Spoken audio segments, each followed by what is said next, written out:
Bueno, en este video vamos a ver cómo determinar el punto Q y graficar la recta de carga estática de un transistor, un TVJ. Entonces, para comenzar vamos a analizar el siguiente circuito de polarización.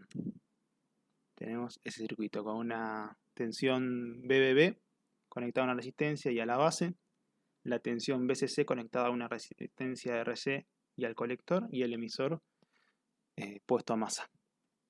Si redibujamos el circuito y agregamos todas las tensiones y corrientes, entonces nos queda el circuito que vemos en pantalla. ¿Estamos?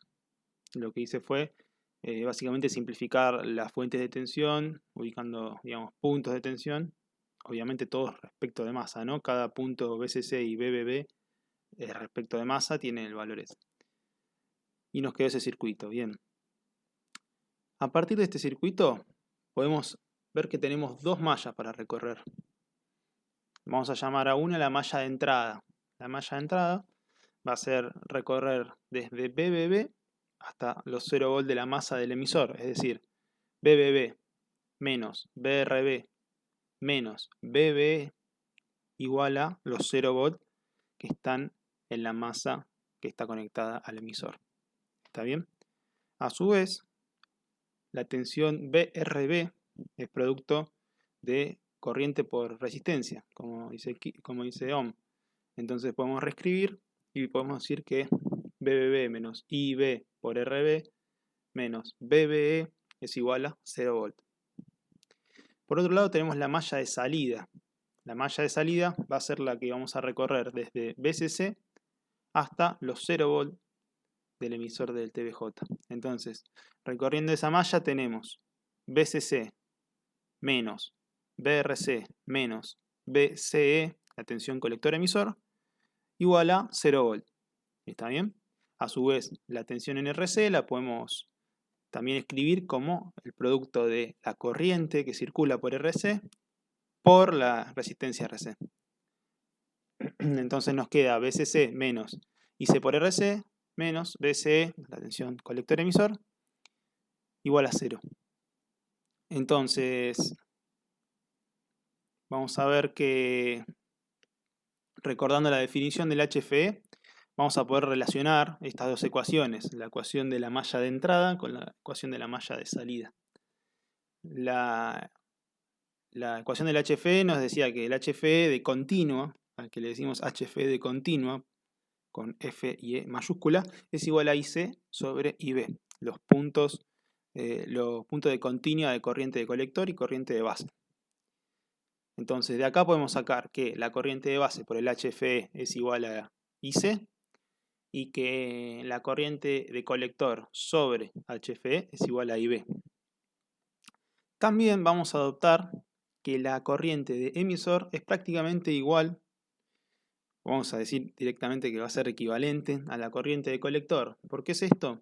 Porque la corriente de base, ya lo vamos a ver más adelante en otros ejemplos, es HFE veces más chica que la corriente de colector. Y como el valor de HFE que nos provee el fabricante del transistor es un valor alto, la corriente IB en definitiva va a terminar siendo un valor chico. Y como la corriente IE es la suma de IB más IC, como IB es muy chico, IE termina siendo prácticamente igual a IC. Por eso de ahora en más, la corriente de emisor la vamos a tomar como IC. Entonces, bueno, acá tenemos de vuelta el circuito, ¿no? Recordemos, la corriente IE que vemos en el emisor es IC. Así que de ahora en más vamos a poner que la corriente que circula por el emisor es IC. Bueno, anteriormente vimos que las curvas características del TVJ involucran la tensión colector-emisor BCE y la corriente colector. Con la polarización que tenga el transistor se podrá encontrar el punto Q, que hace referencia al punto estático, quiet point en inglés, en el que se encuentra dicho transistor. Para encontrar el punto Q necesitamos BCQ e ICQ. Entonces necesitamos la tensión colector-emisor quiet, o sea, el punto estático de esa tensión, y la corriente de colector quiet, es decir, el punto estático de la corriente de colector. Vamos a ver un ejemplo para explicarlo y poder desarrollarlo y se va a entender bien. el ejemplo es el siguiente. Dice, encontrar el punto Q del siguiente circuito. El circuito es parecido al que vimos recién, pero ahora tenemos una RE en el emisor. Ahí tenemos todos los datos de tensión, de fuentes de tensión, los datos de las resistencias, y lo que nos pide es calcular el punto Q del circuito. Entonces, bueno, lo primero que tenemos que hacer es recorrer la malla de entrada. Acá vamos a empezar a recorrer la malla de entrada, entonces tenemos BBB menos BRB menos BBE menos BRE, o sea, estoy poniendo todas las tensiones desde BBB hasta el punto de 0 volt de la masa. Y después lo que estoy haciendo acá es abriendo las tensiones en las resistencias. Fíjense que en la BRB circula, por la RB, perdón, circula la corriente IB. IB por RB es la tensión en RB. En la RE circula la corriente IC, por lo que dijimos anteriormente, que por el emisor va a circular la corriente de colector.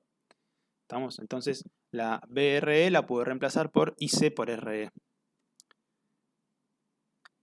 Como IB es igual a IC sobre HFE, lo que puedo hacer ahora es reemplazar.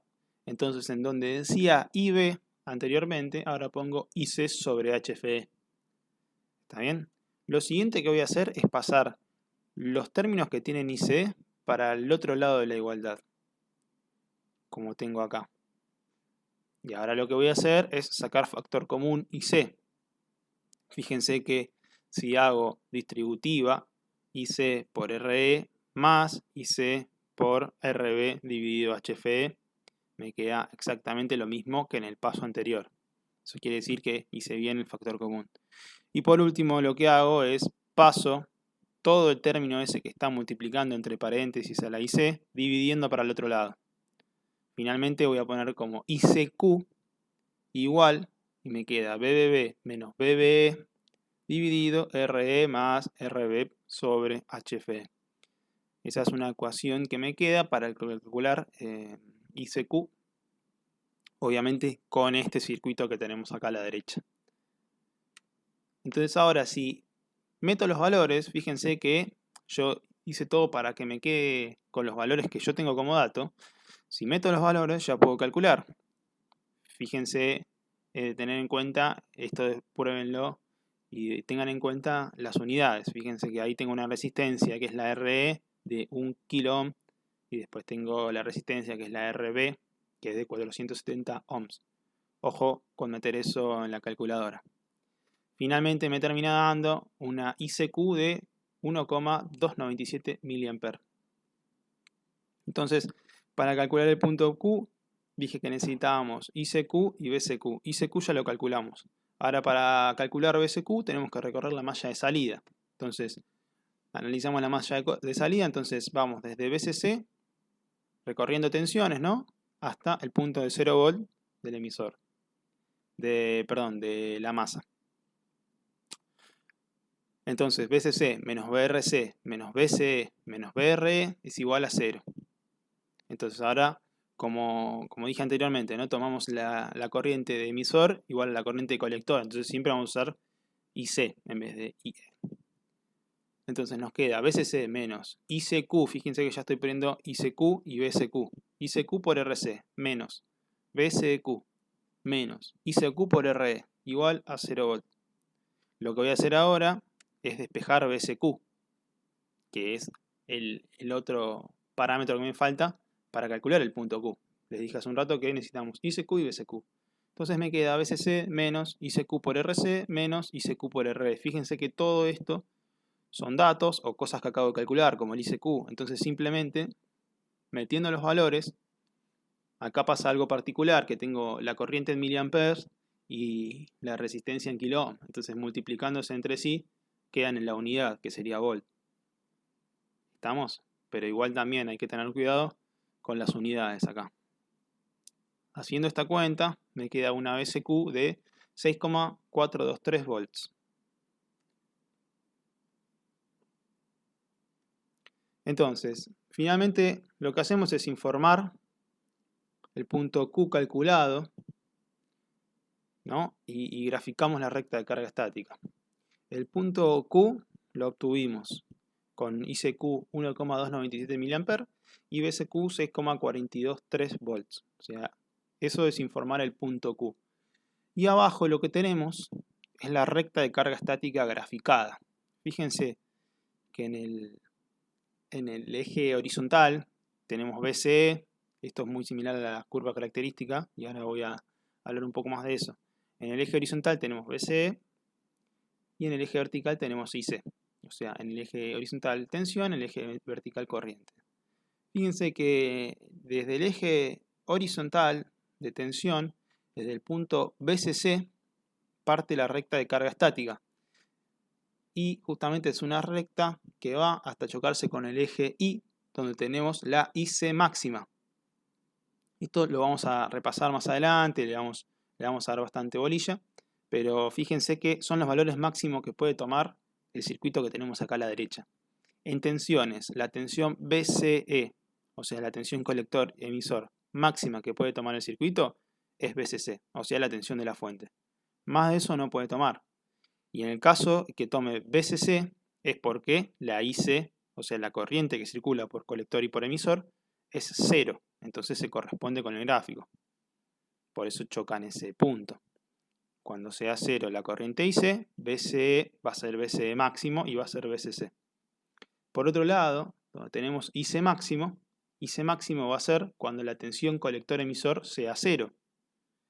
Entonces, eso nos va a permitir obtener el punto de IC máximo. Y finalmente tenemos el punto Q en el lugar donde lo graficamos. Si lo graficamos a escala, esto nos va a dar perfecto. O sea, este gráfico, si se hace a escala, nos da los valores perfectos.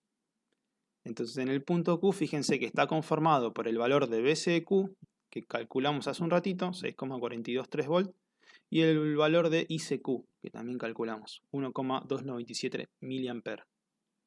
Ahora, finalmente voy a decirles cómo calcular la IC máxima, que teníamos hace un ratito ahí. Entonces, como les dije recién, para obtener IC máxima, lo que veíamos en el gráfico es que BCE tiene que valer 0.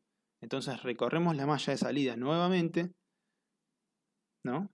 Pero sabiendo que ahora BCE vale 0. ¿Por qué vale 0? Porque es la forma de conseguir la IC máxima.